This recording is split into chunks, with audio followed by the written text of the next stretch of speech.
Assalamualaikum warahmatullahi wabarakatuh. Perkenalkan, nama saya Ivan Alfonder Ramadan, NIM 2018-397 dari Fakultas Hukum Universitas Muhammadiyah Malang. Kali ini saya akan membahas hukum ekonomi bisnis tentang hukum kepailitan BKPU.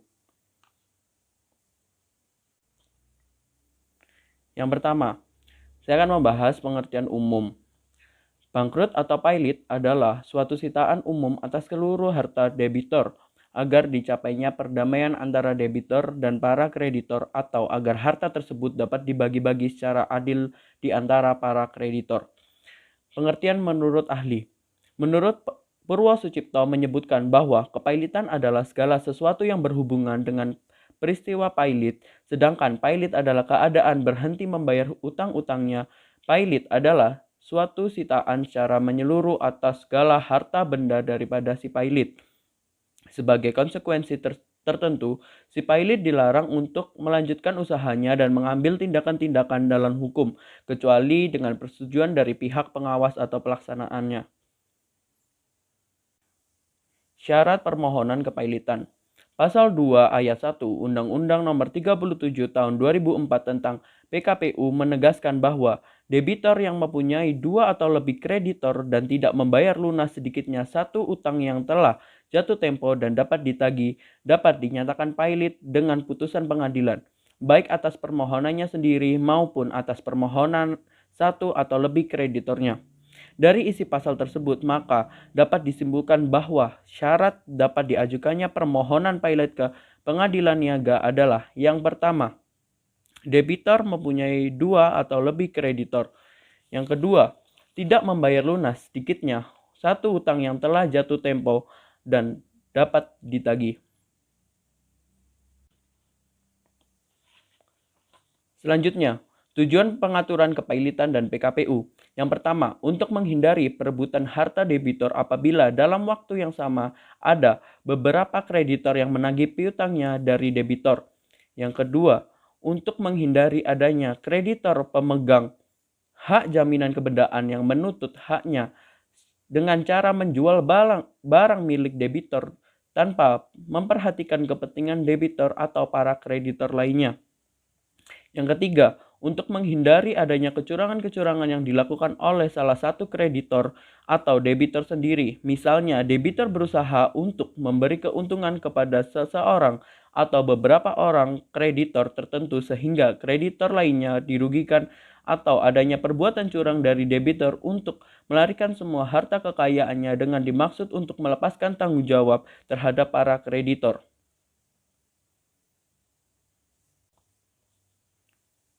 Asas-asas dalam kepailitan dan PKPU. Berdasarkan penjelasan Undang-Undang Nomor 37 Tahun 2004 menentukan adanya beberapa asas kepailitan dan PKPU. Adapun asas-asas tersebut antara lain sebagai berikut. Yang pertama, asas keseimbangan yang berisi Undang-Undang Kepailitan mengatur beberapa ketentuan yang merupakan perwujudan dari asas keseimbangan, yaitu dari satu pihak terdapat ketentuan yang dapat mencegah terjadinya penyalahgunaan peranata dan lembaga kepailitan oleh debitor yang tidak jujur. Di lain pihak, terdapat ketentuan yang dapat mencegah terjadinya penyalahgunaan peranata dan lembaga kepailitan oleh kreditor yang tidak beritikat baik. Yang kedua, asas kelangsungan usaha. Dalam undang-undang ini terdapat ketentuan-ketentuan yang memungkinkan perusahaan debitor yang prospektif tetap dilangsungkan. Yang ketiga, asas keadilan. Dalam kepailitan, asas keadilan mengandung pengertian bahwa ketentuan mengenai kepailitan dapat memenuhi rasa keadilan bagi para pihak yang berkepentingan.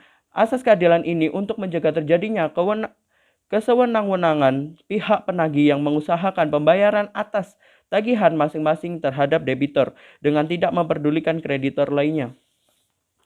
Yang keempat atau yang terakhir, asas integrasi. Asas integrasi dalam undang-undang ini mengandung pengertian bahwa sistem hukum formil dan hukum materialnya merupakan satu kesatuan yang utuh dari sistem hukum perdata dan hukum acara perdata nasional yang diakibatkan dari kepailitan. Akibat hukum dipailitkannya debitor berdasarkan putusan pernyataan pailit adalah debitor tersebut demi hukum kehilangan haknya untuk menguasai dan mengurus kekayaannya yang termasuk dalam harta pailit yang terhitung sejak tanggal putusan pernyataan pailit diucapkan. Pasal 24 ayat 1 Undang-Undang Kepailitan. Kepailitan meliputi seluruh kekayaan debitor pada saat putusan pernyataan pailit diucapkan, serta segala sesuatu yang diperoleh debitor tersebut selama proses kepailitan namun tidak berlaku terhadapnya. Dalam pasal 22 ayat Undang-Undang Kepailitan terbagi dalam 3 substansi, yaitu ada benda termasuk hewan yang benar-benar dibutuhkan oleh debitor, sehubungan dengan pekerjaannya, perlengkapannya, alat-alat medis yang digunakan untuk kesehatan, tempat tidur, dan perlengkapan yang digunakan oleh debitor dan keluarganya yang terdapat di tempat itu. Yang kedua, segala sesuatu yang diperoleh debitor dari pekerjaannya sendiri sebagai penggajian dari suatu jabatan atau jasa sebagai upah pensiun, uang tunggu, dan uang tunjangan sejauh yang ditentukan oleh hakim pengawas. Atau yang ketiga, uang yang diberikan kepada debitor untuk memenuhi suatu kewajiban memberi nafkah menurut undang-undang. Lebih lanjut, dapat kami sampaikan bahwa semua perjanjian berkaitan dengan pemindahan hak atas tanah balik nama kapal, pembebanan hak tanggungan, hipotek, jaminan fidusia yang telah diperjanjikan terlebih dahulu tidak dapat dilaksanakan setelah putusan pernyataan pailit diucapkan.